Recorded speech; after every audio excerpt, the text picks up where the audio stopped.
Hello and very warm welcome to dear students and to the audience. Once again to the YouTube channel Dr. Ahmed. We are going to have a little bit discussion on the topics, research topics, or they can be examination topics, which are possibly to play a big role in the selection or the choice of question paper makers or the people who want to ask questions in interviews.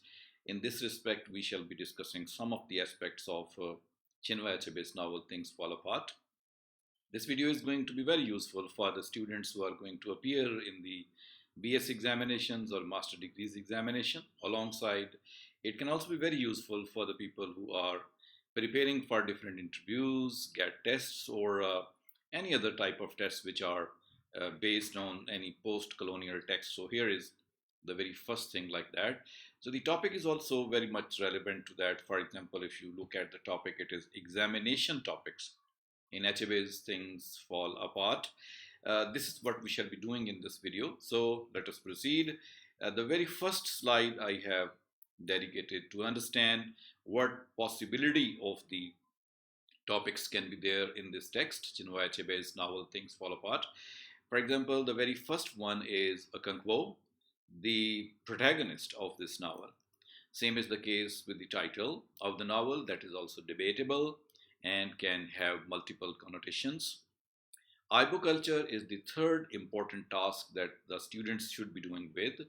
And then, with reference to post-colonial feminism, we can talk about women and their role in Achebe culture as portrayed by Chinua Achebe in his novel Things Fall Apart. As this is the text written in post-colonial context, so therefore another topic can be post-colonial text as a post-colonial text. Then the important characters which have played a big role in the story, or we can say because of them, the story is a story. One of them is Ikmifuna, then is the character of Hezinma, and after that, up to some extent, we may be able to talk about the character of Mr. Brown as well, who is not the local Nigerian Igbo man. He is Christian from Europe, so therefore his character is also important with respect to the post-colonial text. So these are some of the issues which the students should prepare whenever they are preparing for any interview or for any examination. They should prepare at least these topics in order to understand, in order to tell, talk, discuss, and literally criticize or critique the text. These topics should be prepared. In this video, we shall be taking each topic one by one and possible what points and what things can be brought under these topics that I shall be referring to. The main job definitely will be done by the students and learners. My job is just to provide the guidance here, but I hope so that this guidance would be quite useful. So let us move on and proceed to the next topic. It says, first of all, it is Akanko.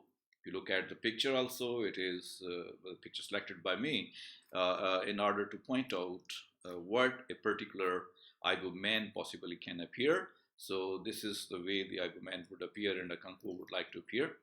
The topic has certain aspects under it. For example, Akanko is the protagonist also, is a Power Ranger, is a leader as well, successful man. He's a lover of his motherland, is again equally furious and angry, and he's a post-colonial subject, our typical post-colonial subject, and the end of Akanko is very tragic. Let's take them separately. First of all, let us say how Akanko is a protagonist of the story.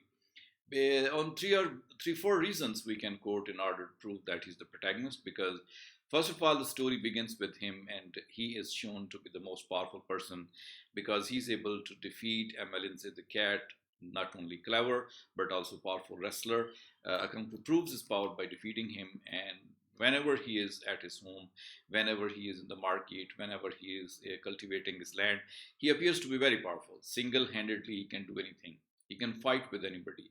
He walks very briskly, and he has a kind of view that he has never to show himself a weak person. So that is why he's a hero in the sense that he's the powerful person in a society where power of man is very important. Without that, it's not possible for the men to survive, for the people to survive. In order to run that type of life, a lot of skill is required, but then physical power and courage is also required.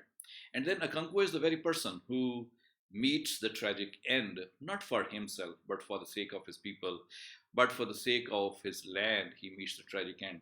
He struggles hard, so he's the one who struggles very hard, and he's the one who suffers because of all that, and he's the one ultimately has to commit suicide. So the tragedy happens with him, and that is why I'm not calling him the hero, because in most of the post-colonial text, there is less of the hero and more of the protagonists are there. The protagonists can be one, two, or three even in a text, but here in this novel, we have the protagonist that is Akanko. And Akanko is a power engine, and he uses his power in order to become a leader and successful man in his society.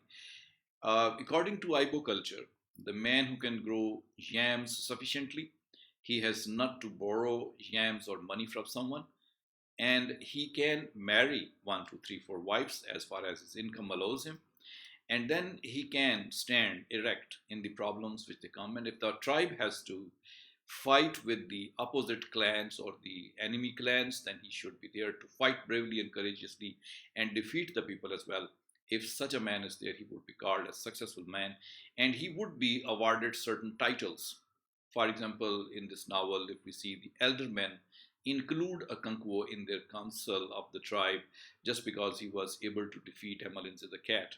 Though he was a young man and he could not be included, but he is included on the basis of his successes. So that is why Akanko is the leader of his clan also, and he's a successful man as well. In such a society where winning of the title is very much important, so titles are important, counted in the bravery and nobility of a man, and Akanko has got these titles in plenty. So that is why he is a successful man and he is a leader as well. The next quality of Akanko is that he's a lover of his land.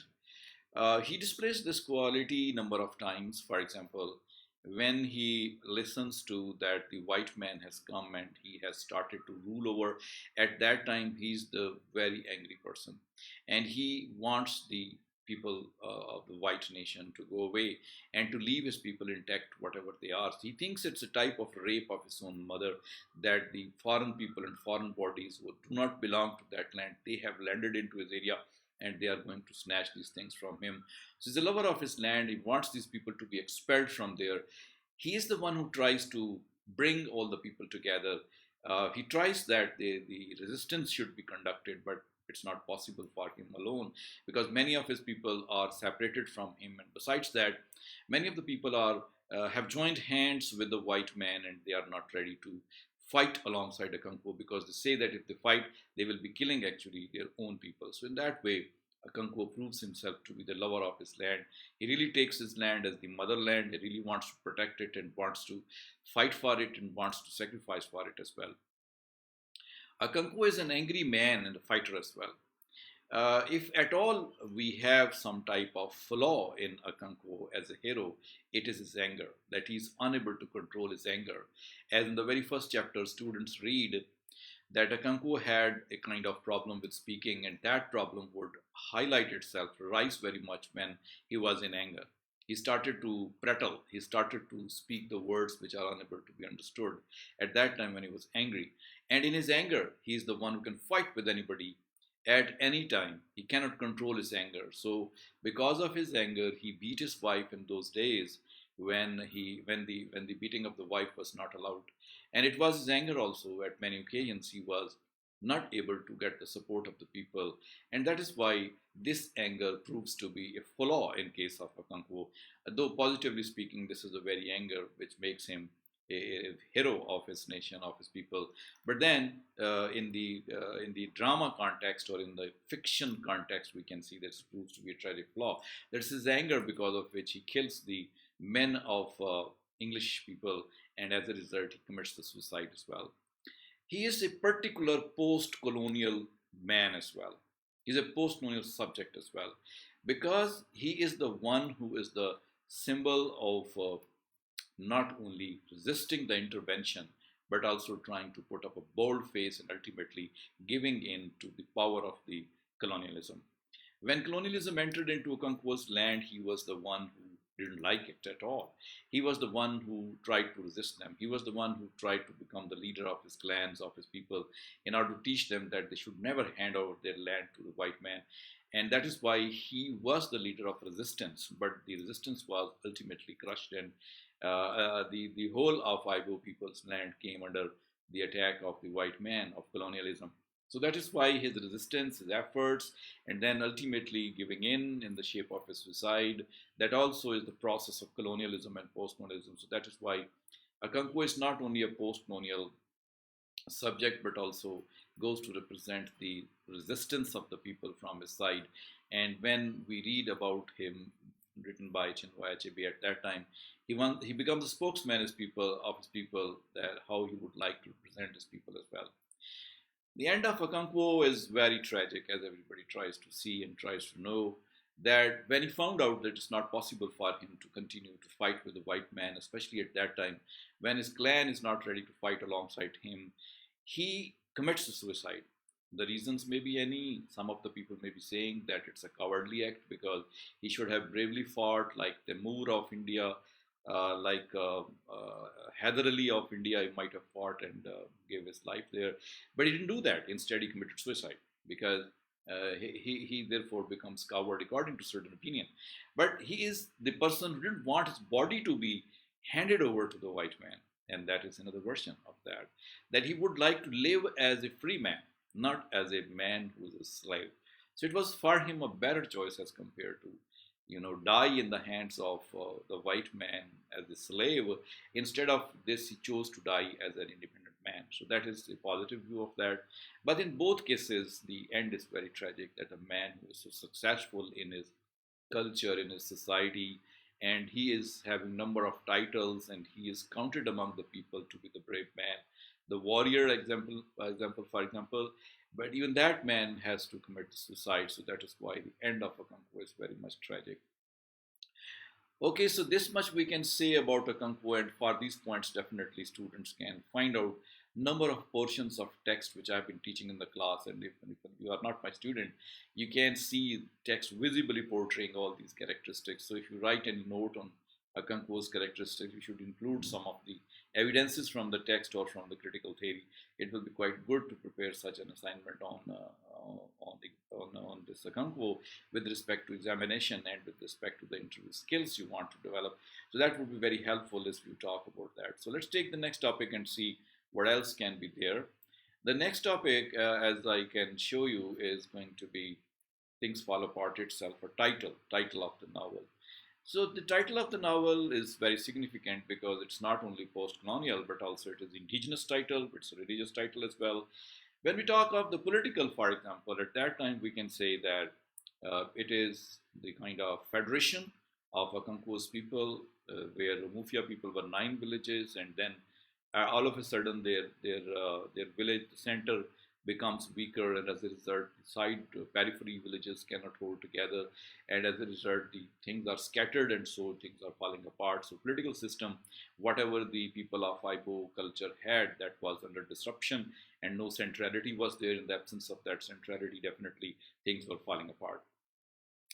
This is religious as well, because when colonialism started at that time, the religion of the white man, Christianity, that was taking place, and it was disrupting the forces which were related to the indigenous cultures, especially the religious culture. So the Christian culture or religion came forward and proved that the indigenous cultures with respect to religion are mostly superstitions, and they do not have that foundation and basis as Christianity does have. So the local religion felt to be abandoned in the beginning. So in that way, it's the political and religious title as well, because the center which used to hold the people together, the Chilu, the kind of religious places of these people, they gave place to Christianity, and as a result, it became weaker, and all the people of Igbo became very much upset, and because of that, things were also falling apart.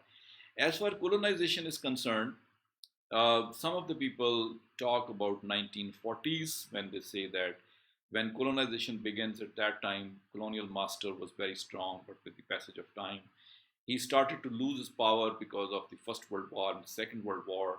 And the center, London, England, for example, started to become weak, and its grip and hold on periphery was loosened, and it was further loosened because of the local freedom movements and independence struggles from the side of the local people, it was therefore impossible to hold together by the center. So that is why periphery became stronger. And so, with respect to colonization, the things were falling apart.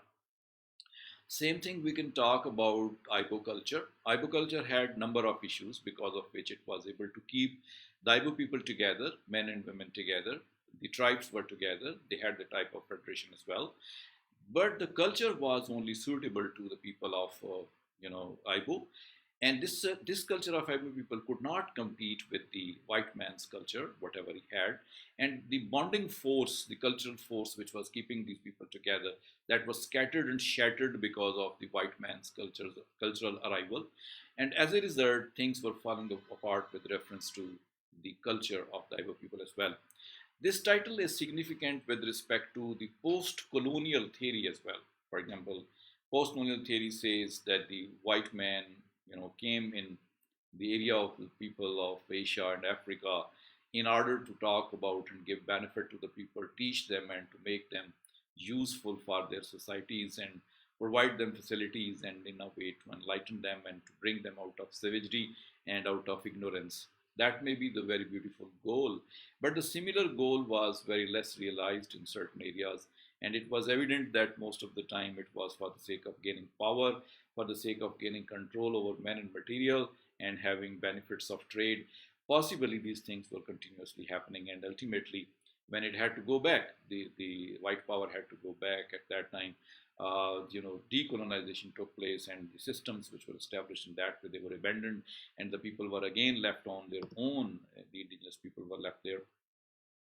So as a result, whole of the post-colonial theory can be applied to these things and how the intervention took place, and after that how the resistance suffered, and all these things came together in order to prove the text to be the post-colonial text. So in a number of ways, the title of the Things Fall Apart can be understood. These are 4 to 5 issues with respect to that the title can be interpreted, and therefore the significance of the title can be proved as well. And going forward in the same tone, we have the next slide, which is about Ibo culture itself. Ibo culture is again a very important topic on which number of ideas can be developed, number of skills can be developed, interview skills, for example, and as well as one can talk about the written materials which people need to offer in your tests or in your answer copies. Ibo culture should be discussed with reference to these points, for example. First of all, one should talk about men and women, because men and women are the very objects and the kind of ingredients which would go together in order to make the culture of anything. How did men, for example, prove their power? How did men perform their duties? These things should be talked about with reference to men. And of course, we cannot ignore the clothing of these people, the kind of ornaments which they used to wear, and the way they married each other and had children, the houses they built, the hobbies they had, and the kind of foods they ate, and the different other things they did in order to celebrate and in order to feel sad. These are the parts of the culture that should be talked about. In case of Ibo culture, the success and failure is very much important. The success, for example, is counted when a warrior goes outside, kills the enemy, brings the head of the enemy, and it is said that he's won one title. And in the same way, success is that you can grow yams, the staple food of the people, in such a great quantity that not only you are able to eat yourself, but also you are able to sell these yams and keep them in your barn and store as well. At that time, you're a success. And if someone, according to Ibo culture, is not able to do so, for example, Akanko's father and his son, Nawai, Onuka, the father of Akanko, are unable to grow the yams, are unable to bring any successes to their tribe, they are counted as failure. So in that way, the importance of successes and failure is very great in case of Ibo culture. Because of these successes, one can become the leader of the clan, one can become the important person, honorable person, but on the basis of these failures, one will fall down. So that is the type of society where successes and failures were really very much significant. Same thing can we talk about marketing system of these people. It was mostly said that the ignorant people of the Eastern Africa don't have their systems. No, it's not the case at all. They had, for example, the Ibo people had their marketing system, they had the justice system as well. In case of marketing, for example, when their crops were sown at that time, the laborers were paid, and some people did their labor themselves. And when the crop was harvested at that time, marketing place was there. There people would bring their crops, the harvest and the seeds and everything like that. They would sell there, earn money, and sometimes barter system was done. So in this way, they had the marketing system, and they also gave their extra food, sold their extra food to neighboring tribe if they didn't have any. So in this way, marketing system did exist there. Same was the case with justice system. Although they had their own type of justice system, for example, the old dead people's spirits, they invented that they come in order to give the justice.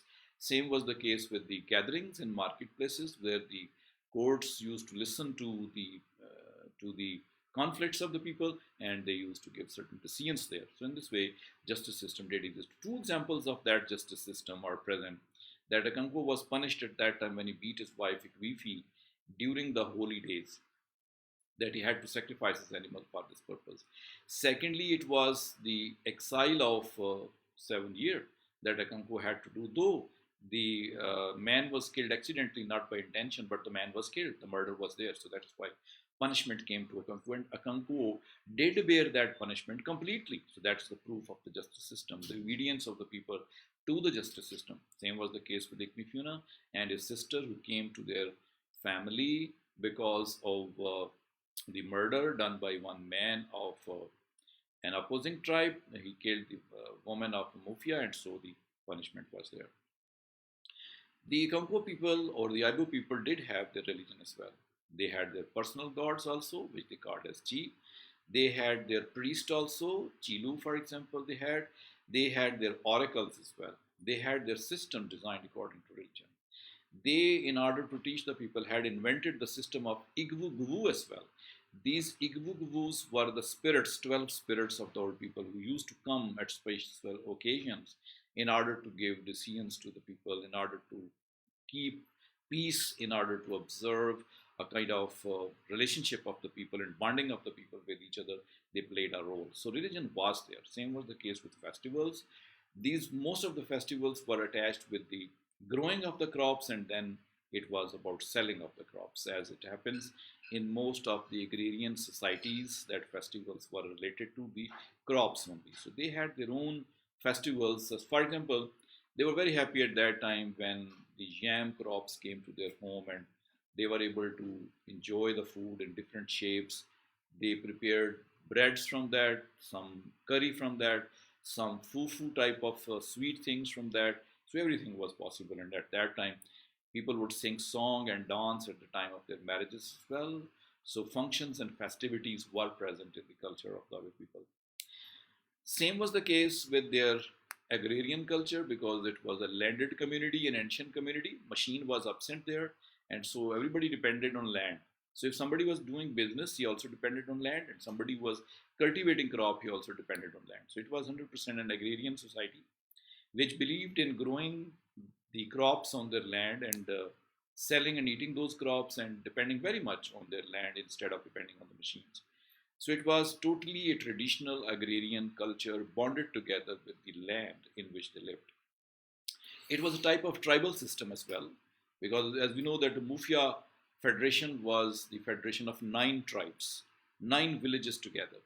And in that way, they had established a kind of security system with which one can live together and can teach the enemy that if they attack, there would be resistance from their side. So in this way, it was a type of tribal system. Their customs, their marketing, their justice, all was the type of tribal system. No nation was present, no country, no state system was present, as the West would believe one should have. All these things were absent, and that is why one can say that it was a type of tribal system they were living in. Moving on to the next slide, we can see that Ibo culture was so significant, and ultimately women were the part of the Ibo culture. In this connection, we can have a discussion on some of the women, like Ikwifi and Zinma. These are the two women protagonists of the story. Ikwifi is the wife of Akanko, thought to be very beautiful and capable, and a symbol of independence of women, because when Akanko was not rich, she refused to marry him. But when he became rich, she left her husband and came to marry him as well. And she was the resistant type of woman as well. As Zinma, the daughter called as the crystal of Africa, so much beautiful she is declared to be. She was also independent, the choice of husband for her, and she had rejected number of people. If we see that Ikwifi as a wife, she was a powerful woman, but she was a obedient woman as well. And if we see her as a mother, she took special care of Zinma even when it was not instructed by Akanko. She would supply good food for Zinma, even if Zinma was a girl in that society. For example, eating of eggs for Zinma and giving her special food and singing songs as a mother and daughter. They had a very good relationship with each other. For example, Ikwifi would tell the stories to Azilma, and Azilma was therefore very happy. As girls, also, if we see that the girls were playing their role, they were in company with their men, not only at home, but also in the homes, they were in company. And they used to have very good relations with each other than the kind of violation of the rules which were established by. Right of choice of marriage did exist for the women of Africa, and unless she says yes, nobody could compel her to do so. Although women had secondary status, but they were not marginalized.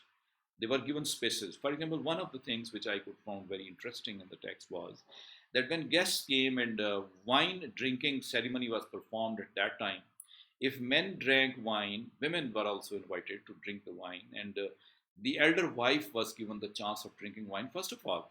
So they were the part of the parties, they were the part of decision making, they were the part of crops growing. Although, as it happens in most of the societies of the world, they were considered to be the weak people. So crops which were weaker, smaller, unyielding crops or not paying crops, they were said to be the womanly crops, and the crops which would be difficult to grow and difficult to earn money, they were said to be the manly crops. It is also very much important to know about the women in that society that when a woman would die, she would go back to be buried to her mother's land, and that was very strange custom. For example, when the Kanko's mother died, at that time she was sent back to be buried into the village of her father. So in this way, very strange type of traditions and customs also did exist in the society of the Igbo people. So this much we can talk about the women, and then we can proceed further to some next topic where I would like to talk about how Akanko the hero, and how the text of this novel becomes a very post-colonial text.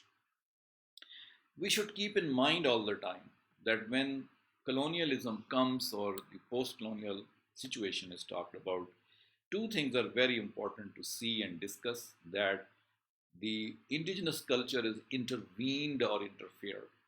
And when it is intervened or interfered, the things happen very bad. And ultimately, the resistance begins to come, and so the things become post-colonial. So, intervention and resistance, if these two things exist, and in between they are connected together with the help of oppression, at that time the things are definitely post-colonial.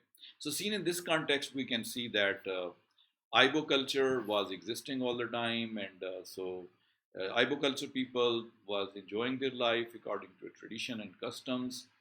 And so these things continue to happen, though the land was primitive, people were primitive, the culture was primitive, but they had their own culture.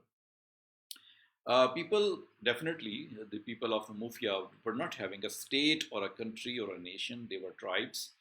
And as it is said most of the time, according to Edward Said as well, that the theory of Orientalism claimed that the people in Asia, people in Middle East, people in Africa didn't have national character. They had tribal character. So same was the case with the Igbo people. Mostly they were free of technology, machine knowledge about machine and information that was not available. They were mostly not educated in the sense the Western people were educated. In such a society, a white man arrives. And he does arrive, definitely, apparently, to share the burden of the white man that he has to spread education, knowledge, light, all these things. But the imperialist designs were also carried on with that, because capitalism is the foundation and basis of imperialism, and imperialism becomes the foundation of colonialism, though later on the same colonialism becomes post-colonialism as well. So, seen in this context, if we look at the things which are, for example, Christianity, first of all, the Igbo culture, as we are seeing, was very much traditional, very much primitive. very much ignorant, very much technology free. There, Christian religion arrives. And it was not simply the occupation of the land, but also it was the kind of provision of Christian religion. The church was established, people were proselytized or converted into Christianity. Weak people who were thought to be unimportant in the society of Igbo people, they were converted to Christianity. And later on as well, the Christian society protected the Christian people among the Igbo people. And in that way, division was created on the basis of religion, of that society which was joined together on the basis of religion. Now they were Christians and Igbos. And so that is the kind of weapon with which the imperialist rule was strengthened. Later on, power was introduced, power of the gunpowder, for example, power of the control of marketing, for example, all these things combined together. And machine was used, machine was brought. Like Igbo people were so ignorant that when the one white man came on bicycle, they would call it the iron horse and tied it practically with a tree. And so in this way, one is very capable of finding out that machine and power was introduced into that culture, which was simple, free of any machinery, free of anything like that. So slowly the grabbing was done, that type of grabbing with which men and material and resources were occupied. The poor people of Igbo culture, they were further made poor, and the rich people among the white people, they became further rich people. So all the power and resistance was eliminated, and slowly all the land was grabbed. With the death of Akanko, it was a type of sign that total occupation has taken place, as it happened in case of India, that in 1857 war, after that war, total rule of the white man was established after the resistance was wiped out. So when these topics are discussed, the text would be shown to be the post-colonial text. So when you people have to prove these points, these 5, 7 points may be included in order to say that the text is post-colonial. I would again suggest to my students that here I have discussed and talked about 7 topics which are possibly the source from where the question paper can be set. Students should prepare these topics according to these points, and the source assist them with the kind of textual evidences as well, and discussion of the critical theory also. All these things may be added in order to make this question answer very beautiful one. So continuing further, reaching to the end of this assignment, some of the important topics, for example, may be kept in point for the sake of objective, or one can say MCQs. Like it is Ikmifuna's character, though it's a very short story of Ikmifuna, but the characteristics of Ikmifuna are important with respect to the MCQs or with respect to the interviews. Like Ikmifuna is from Mabano tribe. He's playful, obedient, and capable. He is a very good learner. He's a very skilled person, and is able to win the heart of the people by his skill, by his obedience, by his skills as well, by his talk as well, by his stories as well. So that is why he's the best storyteller. But he dies a very tragic death, and it's because he becomes a victim of religious policies, as it has been happening all over the world. So in this way, these points, if are discussed with respect to Ikmifuna's story, that would make the students very much ready in order to answer some of the questions. Same is the case with Azinima, that she was having some strengths and some weaknesses. She was first of all an Ogbenji child, that child who survives after the death of some other babies. So it's very dangerous child according to our culture. It has to be taken care of. Religion has a special hold on that, and this type of child, if may survive, even then the Ogbenji child is going to be dangerous. But when she grows up, she becomes the crystal of beauty as well. She becomes the beloved of his father. The father even says that he should have been a child, male boy, instead of being a girl. And so she becomes her mom's favorite as well. She's Oracle's favorite as well. She's got the right of choice of marriage. And it is because of her that the novel gets the romantic touch. For example, the beauty is described. For example, the way she meets the future husbands or suitors, and the way she rejects them, and the way she becomes important.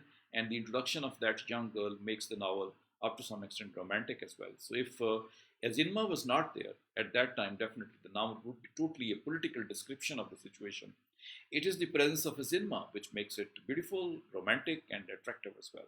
So Azinma is the person who's got good confidence as well as representative of a Mufia woman as well. So in this way, her character brings special light to the novel, and students should prepare it very well because there could be some questions or answer sessions on it. There could be some subjective type questions as well in order to describe what is Ilma is, how is Ilma is, what is Ilma is doing, and what kind of portrayal of her character has been made, and how she becomes the representative of the women of Ibo tribe. Same as the case with Mr. Brown. He's a non-Nigerian, non-Ibo person, but he's a white man, and he's the representation of the imperialists. His religious approach is that religion should penetrate into the ignorant people. He's a good administrator because he's able to, make good decisions and to implement them with a very short number of people. He is able to get hold of the Igbo people. He's able to spread Christianity as well. He's able to, bring the people together. So his policy was that of the persuasion instead of using force. So he brings these people together, shows himself to be a very kind person. He is intelligent, brave person as well, because he's able to live in the jungle of these African people and is able to spread Christianity and is able to get hold of the lands of these people and then manipulate them in order to earn money as well. So he's a good representative of colonizers. He is a colonizer. He is a representative of the benevolent colonizers. Though after him, the people who come, they are very harsh. They prove themselves. For example, Mr. Kyaga or other people who came after him, they were really very harsh. They were not so much concerned. But he was a very representative type of colonial master, that he was kind also. He wanted welfare of the people as well. So in that way, Mr. Brown's character has been thrown to us in a positive light, but he is still a representative of colonialism. So that is why he may not be given that much important space, but his role is very much important in the novel. And that is why the students should prepare very specially of the way he has created space for colonialism, created space for Christian religion, created his need in the society, and ultimately became successful occupier of that society as well, a good colonial master as well. So that is why this character should also be prepared, especially. And same is the case with some of the significant incidents in the novel. These should be taken care of. For example, there are two stories which are quite famous. The students should read these stories very carefully because these stories can be asked with reference to Igbo culture. That is the story of the mosquito, story of the tortoise, wise guard, the unsmooth skin on his body. Arrival of the locust is another incident which is significant in the life of these people, that they capture these locusts and eat them by roasting them or by drying them. And beating of Ikwifi brought a lot of troubles for Akanko, so that is why it's again very much important incident. Nawai is thought to be a early convert. That is again a very significant story. Why he converted? What was the problem with him?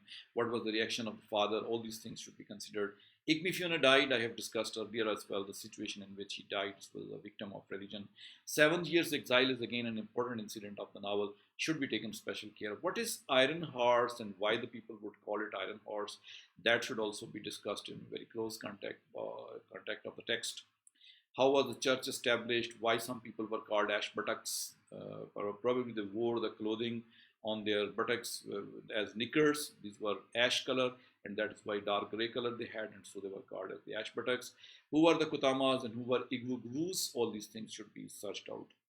Kutamas were the people who were a type of policemen who were engaged by the white man in order to exercise his power upon the people, and law enforcement agency one can call. Igwugwus were the people who were religious representations. The villages gathered together and offered their cases to these people. They were believed to be the spirits of their elders, but actually they were not. They were the human beings. So this Igwugwu situation or representation is very much important. And that should also be talked and discussed by the students who read this novel. And then ultimately we reach to the end of the whole story. So therefore we have today discussed very important things with respect to this novel, and students should prepare these 6 points and ultimately important things in order to prepare this text very well. The purpose of this video is to provide a kind of guidance to the students who are preparing for the examination. Different types of examination, maybe degree examination, maybe public service examination, and then the interviews as well. Hopefully the video has provided some good information, some skills, some type of discussion, critical discussion rather, and hopefully this will be continued in some next coming video. So far it's going to be the end time, the stoppage time. But before I stop, I would say that if you understand and like this video, do not fail to hit the subscribe button. Thank you for watching, and that's it from me for this day. Hope to see you in some next video.